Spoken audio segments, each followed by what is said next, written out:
가정에서 행복을 경험한 사람은 어디 가도 있잖아요.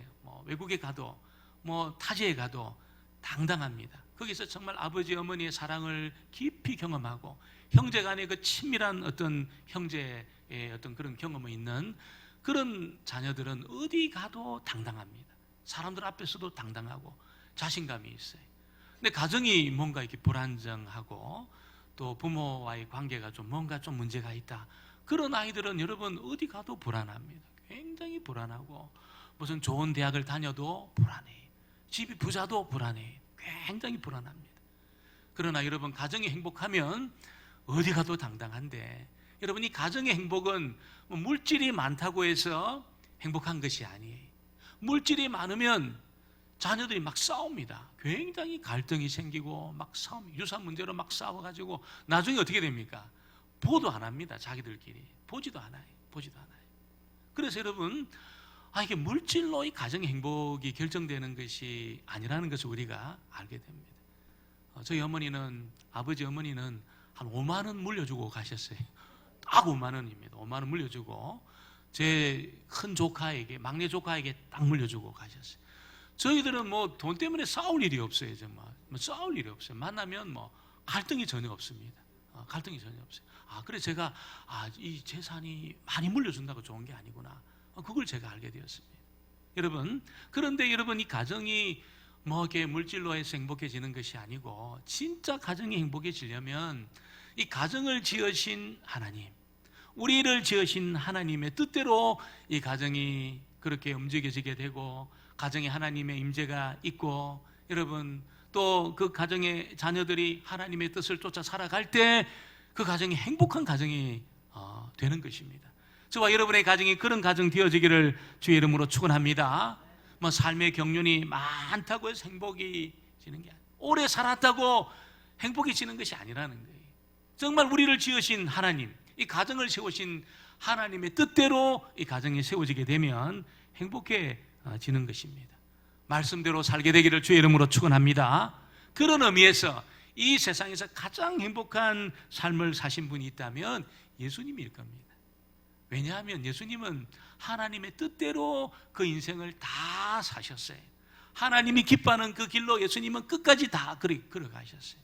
그래서 그런 의미에서 예수님은 아버지의 말씀대로 사셨고, 하나님의 뜻대로 사셨고, 하나님 아버지와 좋은 관계를 가지셨고, 무엇보다도 하나님의 임재를 경험하는 그런 삶을 예수님이 사셨다는 것입니다. 오늘 저와 여러분이 읽은 이 말씀에 보면 예수님이 여러분 평소와는 다르게 채찍을 만들어 가지고 상을 막 얻고 있잖아요. 상을 얻고 사람들을 막 내어 쫓으시고, 이 일종의 어떤 대결이잖아요. 갈등을 일으키는 이 대결을 하고 있다는 것을 우리에게 알려주고 있습니다. 그것도 명절에, 축제의 날에 있잖아요. 막 상을 얻고 있잖아요. 채찍을 만들어가지고 사람을 막 쫓아내시고, 이런 일을 예수님이 하고 있습니다. 어디서 합니까? 성전에서 그 일을 하시고 있다는 것을 알려주고 있습니다. 지금 이 때는 6월절 명절이, 우리로 치면 추석 같은 날입니다. 사람들이 막 전 세계에서 예루살렘 성전에 모여들었는데, 대략 사람들이 추정하기를 한 200만 명 정도가 모였다는 거예요. 200만 명 정도. 예루살렘 성이 크지 않습니다. 둘레가 우리 한 논산만 할까요? 논산보다 작을까요? 제가 재보지는 않았지만 그냥 여러분, 성전은 거기 더 적지요. 근데 거기 한 200만 명이 북적북적하니까 진짜 축제의 분위기가 만들어졌다는 것입니다. 특별히 성전에 여러분 정말 이렇게 시간 제사를 드리고 번제를 드리고 있잖아요. 막 소를 잡고 양을 잡고 시간 번제를 드리고 제사를 드리는 이런 일이 계속해서 여러분 그렇게 일주일 동안 진행이 되고 있었습니다. 사람들이 그렇게 많이 모여들 수가 없었어요. 얼마나 많은 소와 양떼가 그렇게 이 성전에서 제사가 드려지고 있는지 모른다는 거예요. 그런데 여러분, 이 제사가 드려지고 여러분 소와 양이 막 그냥 계속해서 공급되는 여기에 예수님이 채찍을 만들어 가지고 여러분 분노하시면서 그렇게 상을 막 둘러 엎으시고 사람들을 막 내어 쫓으시고, 이렇게 지금 주님이 일을 하고 있다는 것입니다. 왜 그랬을까요? 왜 예수님은 마음에 그 분노를 가지시고 지금 이 축제의 날 판을 다 깨고 있습니까? 이 흥을 다 깨고 있습니까? 그것은 여러분 참으로 하나님 앞에 드려져야 될 그 예배가, 제사가 제대로 드려지고 있지 않았기 때문에 그런 것입니다. 예수님은 그 성전에 왜 이 하나님의 집을 장사하는 집으로 강도의 구렬로 이렇게 만드냐, 그렇게 주님이 막 그냥 소리치면서 상을 얻고 있는 것입니다. 여러분, 예수님은 이 열정을 가지고 지금 그 사람들을 내어 쫓지, 이 사람들은 누구냐 하면 장사하는 사람이었습니다. 왜 장사를 하냐면 지금 이 6월절이 되면 사람들이 세계에서 모여드는데 양을 데리고 소를 데리고 올 수가 없었어요. 그 먼 곳에서 뭐 저기 이디오피아, 리비아 이런 데서 그 먼 나라에서 뭐 로마에서 이렇게 예루살렘 성전으로 오는데 양을 데리고 올 수가 없었어요. 그래서 양을 여기에서 사서 하나님 앞에 제사를 드려야 되는데 양을 파는 데가 어디입니까? 무슨 홈플러스 이런 데서 파는 게 아니고 이방인의 뜰에서만 양을 팔았습니다. 성전 안에 있는 이방인의 뜰에서만 양을 팔았습니다. 그리고 그 돈도 로마 돈, 뭐 이디오피아 돈으로는 살 수가 없었어요. 유대인의 그 돈으로 환전을 해가지고 사야 됐습니다. 불가피하게 여러분, 지금 이 이방인의 뜰에서 양을 사서 지금 제사를 드리기 위해서 사람들이 모여들었는데 거기에서 장사를 하는 사람들은 사두개인 대제사장에게 여러분 많은 돈을 주고 이방인의 뜰에서 장사할 수 있는 권리를 얻어서 지금 장사를 하는 공식적인 사람이었습니다. 공식적인 사람. 이 공식적인 사람들을 여러분 예수님이 다 지금 쫓아내고 있다는 거예요. 왜냐하면 이 성전은 진짜 예수님의 집이었습니다. 이 성전은 진짜 아버지의 집이었고 예수님의 집이었습니다. 아마 오늘 여러분이 고향 추석을 맞이해서 고향을 방문한 분들이 지금 많이 계신데, 여러분이 고향을 방문했는데 내가 전혀 알지 못하는 사람이 아버지 집에서 이 판을 깔고 있잖아요. 불판을 깔아놓고 막 삼겹살을 구워 먹고 거기다가 막 술도 막 마시고 막 그냥 난장판을 만들고 있다면 여러분 어떻게 하겠습니까? 아마 여러분 그냥 화를 내시면서 지금 뭐 하는 거냐고, 지금 남의 집에서, 우리 집에서, 아버지 집에서 지금 뭐 하시는 거냐고 아마 신고를 하고 그 사람들을 다 쫓아낼 겁니다. 그리고 지금 막 그냥 어질러져 있는 그 집을 아마 여러분이 아마 치우지 않겠습니까? 그런데 여러분 아마 어이구 고기를 구워 드시군요, 한 점 먹을 수 있겠습니까? 이렇게 말하는 사람이 있겠습니까? 그 사람 이상한 사람일 겁니다. 아니 아버지 집에 지금 불판을 켜놓고 지금 고기를 구워 먹고 술을 마시고 지금 뭐 하는 짓이냐고 다 그렇게 말할 겁니다. 여러분 이 성전은 예수님의 진짜 집이었습니다. 이 성전은 아버지 집이고 예수님의 집이었습니다. 이 집을 여러분 장사하는 것으로 만들고 이 집에서 하나님을 만나는 것이 아니고 지금 뭐 축제 분위기에 휩싸여 가지고 돈을 주고 받고 여러분 그렇게 이익을 얻고 물건을 팔고 하나님 만나는 일에는 전혀 관심이 없고 여러분 주님이 상을 엎으시고 있는 겁니다. 지금 사람들을 내어 쫓고 있는 것이죠. 지금 예수님은 뭐 그냥 그렇게 하나보다 하는 것이 아니에요. 목숨을 내어놓고 지금 이 일을 하고 있는 겁니다.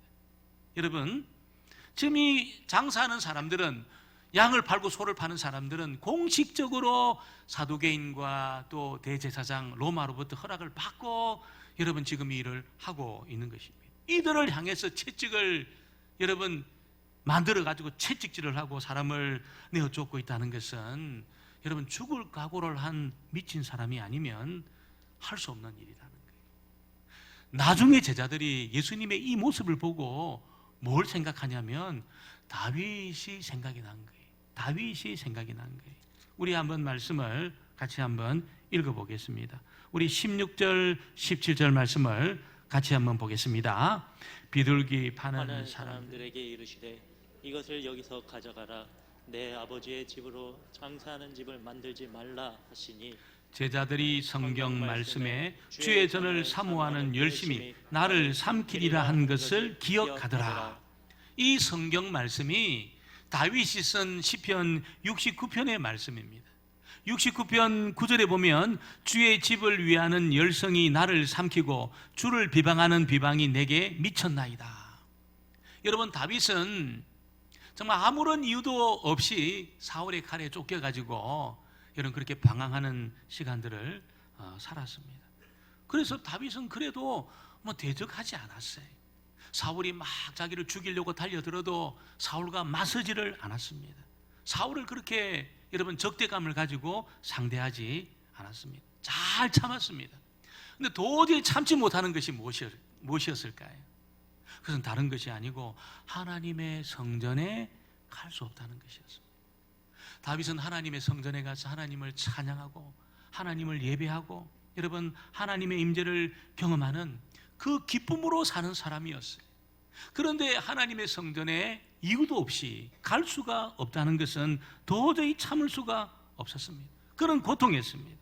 너무너무 고통이었습니다. 다윗의 마음은 하나님의 전에 다 가 있었어요. 다윗의 마음은 하나님에게 다 가 있었어요. 그래서 그는 주의 전을 사모하는 열심히 나를 삼켰다 그렇게 말하는 겁니다.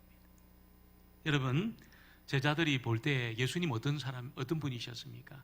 다윗 같은 분이셨습니다. 예수님은 여러분 보니까 모든 생각이 하나님의 성전에 다 가 있었습니다. 마치 하나님의 성전에 그 생각이 다 빼앗긴 분처럼 그렇게 보였다는 거죠.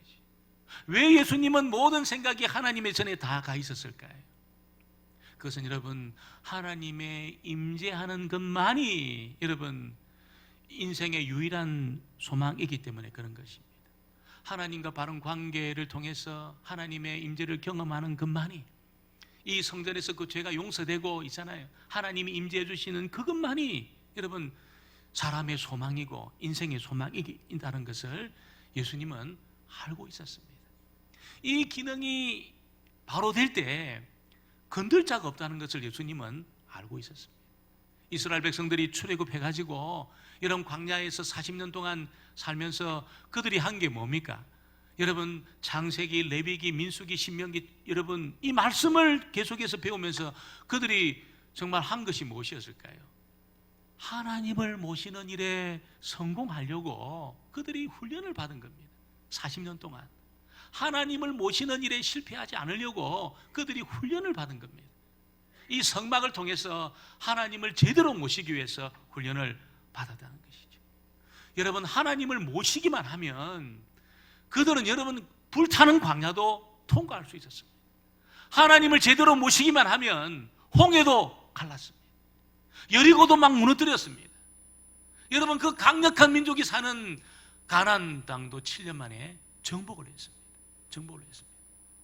하나님을 모시는 일에 딱 성공하니까 있잖아요. 불타는 광야가 아무런 문제가 되지 않았습니다. 물이 없는 상황이 아무런 문제가 되지 않았습니다. 하나님을 모시니까 여러분 건들 자가 없는 겁니다. 건들 자가 없는 겁니다. 그런데 하나님을 모시는 일에 실패하면 어떻게 될까요? 완전히 세상에 밟히는 겁니다. 사람들에 밟히고 세상에 밟히고 있잖아요. 그들이 늘 승리했던 적들에게 밟히고 이스라엘 백성들이 가나안 땅에서 여러분 다 정복해서 사는 그 시대에 하나님을 모시는 일에 실패했어요. 장사는 성공했는데, 장사하는 일에는 성공했는데, 무역하는 일에는 성공했는데, 돈을 많이 버는 일에는 성공했는데 하나님을 모시는 일에 실패했어요. 그때 어떻게 됐습니까? 완전히 이방 사람들에게 밟혔습니다. 여러분 아무런 상관도 없는 사람들이 와가지고 그들을 완전히 짓밟았습니다. 그들 완전히 사로잡아가지고 여러분 삶의 터전을 완전히 무너뜨리고 그냥 끌고 간 거예요. 하나님 모시는 일에 실패하니까 그런 일이 일어난 겁니다. 예수님은 여러분 가장 중요한 것이 하나님과 하나님 백성들의 그 바른 관계, 하나님을 모실 수 있는 그 상태를 여러분 예수님은 가장 중요한 것으로 생각을 했다는 것입니다. 그래서 예수님은 이 성전의 기능이 회복되고 성전의 기능이 회복됨으로 하나님 백성들과 하나님이 제대로 만날 수 있는, 하나님과 바른 관계를 맺을 수 있는 이 일을 최우선으로 예수님이 생각을 한 것입니다. 하나님과 바른 관계 속에 있기만 하면 어떨까요? 우리는 다 하나님 모실 수 있습니다. 하나님이 오시면 하나님이 그냥 오시는 것이 아닙니다. 하나님의 모든 자원을 다 가지고 우리 가운데 오시는 것입니다. 그때 어둠이 떠나가게 될 줄 믿습니다. 결박이 그때 풀어지는 겁니다.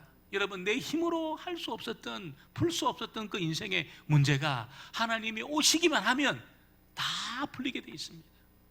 사람이 할 수 없는 일 얼마나 많습니까? 여러분, 얼마나 많아요. 그런데 하나님이 딱 오시면 있잖아요, 어둠이 떠나가고 결박이 풀어지고 힘으로 능으로 되지 않은 일들이 다 풀려지게 되는 것입니다. 그래서 여러분, 이 관계를 회복하기 위해서 그 열심으로 이 성전의 기능이 회복되는 일을 위해서 열심으로 주님이 지금 이 성전을 청결케 하고 있다는 것을 우리에게 알려주고 있습니다. 오늘 두 번째는 이 성전이 청결케 될 때 많은 열매가 맺힌다는 것을 알려주고 있습니다. 6월절 기간 동안에 여러분 정말 수천 번의 제사가 드려졌어요. 수만 번의 제사가 드려졌다고 우리가 볼 수 있겠습니다. 200만 명이 넘는 사람들이 모였기 때문에.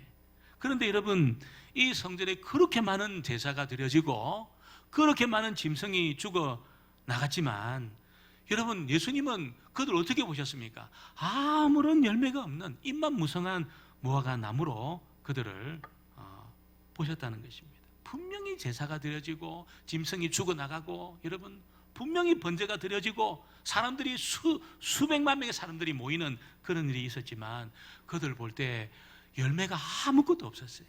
이 유대인들에게는 아무런 열매가 없고 잎만 무성해 있었다는 것입니다. 여러분, 하나님의 임재를 경험하지 못하고 죄가 처리되지 않고, 여러분, 그들은 제사는 드리는데 지금 여러분, 지금 이 어떤 당위성 있잖아요. 당위성.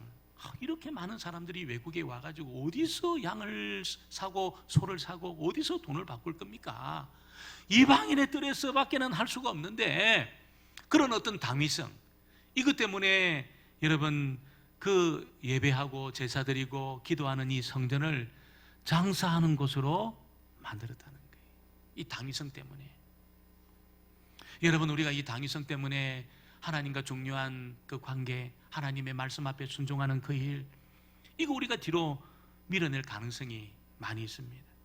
어떤 이 체면이라는 당위성 때문에 내가 가지 말아야 될 그 장소에 갈 수도 있고, 먹지 말아야 될 어떤 음식을 먹을 수도 있고, 여가와 어떤 휴식이라는 그 당위성 때문에 내가 보지 말아야 될 어떤 것을 볼 수 있고, 어떤 이 자녀들 마음을 편하게 해줘야 된다, 이 어떤 당위성 때문에 어떤 신앙적인 그 도전, 이걸 우리가 못할 가능성이 있다는 것입니다. 여러분, 우리는 당위성이 중요한 것이 아니고 하나님이 임재하는 그 일, 하나님이 우리 가운데 역사하는 그 일이 훨씬 중요한 줄 믿습니다. 그래서 어떤 의미에서 우리가 대결을 할 필요가 있는 것입니다. 대결을 했으라도 여러분, 내 안에 거짓된 것을 몰아내고 하나님 기뻐하지 않은 것을 끊어낼 때 하나님 우리 가운데 임재하시고, 또 우리 가운데 평강을 더하시고, 하나님이 임재하심으로 여러분, 이 두려움이 떠나가고 불안이 떠나가고, 그래서 충만한 기쁨의 역사가, 열매가 맺혀지는 그런 삶을 우리가 살게 되는 것입니다. 오늘 저와 여러분이, 저와 여러분의 이 성전, 우리의 마음의 그 성전에 내가 마땅히 해야 될 어떤 그 일을 당위성 때문에 하지 못하는 그 일을 멈추시고, 정말 저와 여러분이 하나님을 모시는 일에 성공하게 되기를 주의 이름으로 축원합니다. 이 일에 성공할 때 많은 열매가 사실은 맺혀지게 되는 것입니다. 하나님이 오시기만 하면, 하나님이 저와 여러분 가운데 임재하시기만 하면, 여러분, 하나님이 기뻐하는 열매가 우리의 삶 가운데 맺혀지게 될 것입니다. 오늘 세 번째는 예수님이 이 성전 청결하는 이 사건을 통해서 유월절의 의미를 알려주고 있다는 것을 우리에게 말씀하고 있습니다. 유월절은 어떻게 보면 예수님의 그림자에 불과한 것입니다. 유월절 어린 양은 하나님의 어린 양으로 그렇게 오신 예수님의 모형에 불과한 것입니다. 이제 예수님이 유월절 양으로 오셔서 저와 여러분의 허물과 죄를 위해서, 인류의 이 허물과 죄를 위해 죽으시고 사흘 만에 부활하신 하심으로 유월절의 의미를 완성할 겁니다. 유월절의 축제를 완성하실 것입니다. 여러분, 유월절은 한마디로 유월절 어린 양으로 죽으시는 예수님이 허물과 죄로 죽으시는 겁니다. 우리가 죽어야 되는데, 죄인인 우리가 죽어야 되는데 예수님이 허물과 죄를 다 짊어지시고 그렇게 죽으시는 겁니다. 그래서 죄의 문제가 처리되므로 정말 유월절의 기쁨이 완성이 되는 것입니다. 죄의 문제가 처리 안 되면 아무리 많은 제사가 드려지고 아무리 많은 짐승이 죽어나가도 여러분, 기쁨이 오지 않는 것입니다. 죄가 처리될 때 기쁨이 회복되는 것입니다. 죄는 어떻게 처리될까요? 여러분, 짐승을 많이 죽어야 죄가 처리되는 것이 아닙니다. 지성을 드려야 죄가 처리되는 것이 아닙니다. 유월절 양으로 죽으시는 예수님이 나를 위해 죽으셨다는 것을 믿을 때 저와 여러분의 허물과 죄가 처리되게 될 줄 믿습니다. 예수님이 유월절 양으로 오셨습니다. 저와 여러분의 허물과 죄를 짊어지셨습니다. 그래서 주님이 죽으실 때 저와 여러분의 허물과 죄가 주님의 죽음에 개입이 되어 있습니다. 딱 개입이 되어. 이걸 믿을 때 있잖아요. 이걸 믿는 순간에 내 안에 이 죄의 결박이 풀어지고 하나님의 진노의 감정이 사라지게 되는 겁니다. 이걸 안 믿고 내가 지성을 아무리 드려도 있잖아요. 아무리 많은 봉사를 해도, 아무리 큰 헌신을 해도 주님이 유월절 양으로 나의 허물과 죄를 위해 죽었다는 것을 안 믿으면 진노의 감정이 사라지지 않아요. 하나님이 우리에 대한 어떤 진노를 퍼붓고 계시는 그 일이 이게 사라지지가 않습니다. 언제 사라집니까?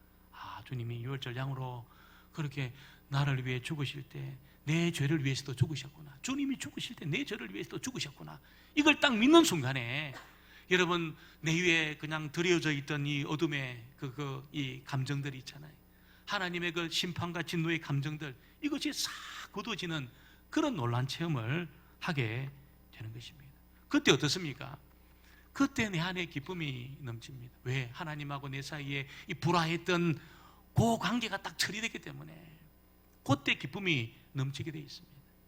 아마 여러분, 우리 가족들 얼마나 사랑합니까? 우리 부모님 얼마나 우리가 사랑합니까? 그런데 어떤 사람이 부모님하고 아버지하고 무슨 문제가 좀 있어요. 어머니하고 좀 뭔가 갈등이 있어요. 형제간에 무슨 갈등이 있어요. 그러면 여러분, 추석이든 설이든 모여도 기쁘지가 않습니다. 갈등이 있기 때문에 기쁘지가 않습니다. 가족 한 명만이라도 갈등이 있으면 행복하지가 않아요. 그런데 여러분, 이 세상에서 가장 중요하신 하나님하고 갈등이 있다. 하나님이 나를 막 어떤 적대하고 있다. 나도 하나님을 적대하고 있다.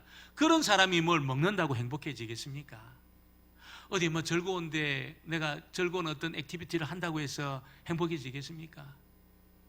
무슨 톰 크루즈 영화를 본다고 해서 또 추석에만 등장하는 성룡을 본다고 해서 행복해지겠습니까?